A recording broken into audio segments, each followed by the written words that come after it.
Damien Chazelle's 2013 film Whiplash is one of the most stressful movie watching experiences I've had to date.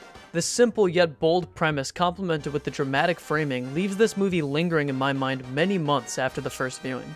While I could talk for far too long about many of the aspects of this film, I'll keep to what I feel probably left the biggest impression on me. The first scene where Terrence Fletcher berates Andrew Neiman and its sense of tension. This scene is grueling, oppressive, arduous, grueling again. I'm just reading the words off the source. This scene is tense, and the audience feels it, in my opinion, in three main ways. Number one, the lights. The lights are dim and brooding. A stiff yellow tint permeates all matter of color and leaves the frame with a distinct, serious tone. The entirety of the scene is also cloaked in a harsh shadow, which adds to this tense emotion.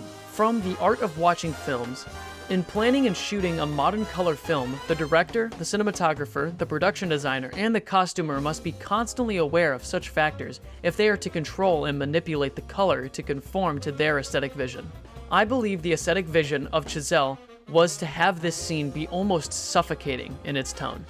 Number two, when the berating begins, the camera swoops in close to cover both characters' reactions. The scene from then on is almost entirely shot as an extreme close-up. The art of watching films describes extreme close-ups as a shot of a person or object taken at close range. A tight or extreme close-up brings us so close to the object of interest that we cannot look elsewhere.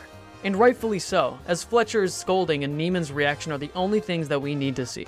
As well as being a good angle to catch the intricacies of the actors' performances, it also serves a dual purpose, as setting an example for how up close and personal Fletcher is to Neiman.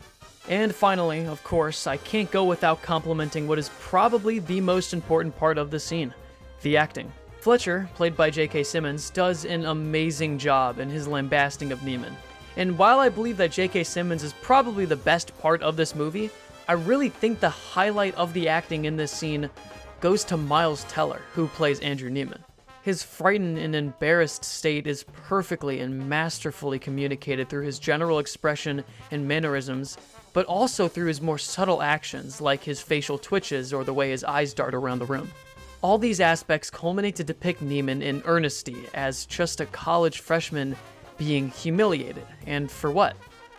Well, as Fletcher would probably tell you, it's to be the best. But is there a line? You know, maybe you go too far and you discourage the next Charlie Parker from ever becoming Charlie Parker? No, man, no. Because the next Charlie Parker would never be discouraged. Yeah.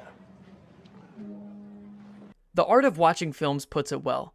Actors must also possess the intelligence, imagination, sensitivity, and insight into the human nature necessary to fully understand the characters they play, their inner thoughts, motivations, and emotions.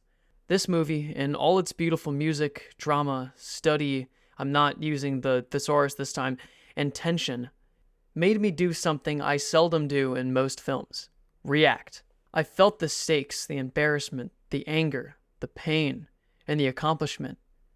So, in conclusion, this movie is intense, moving, and beautiful in the way it does it all. So, you should probably watch it, because it's it's pretty good.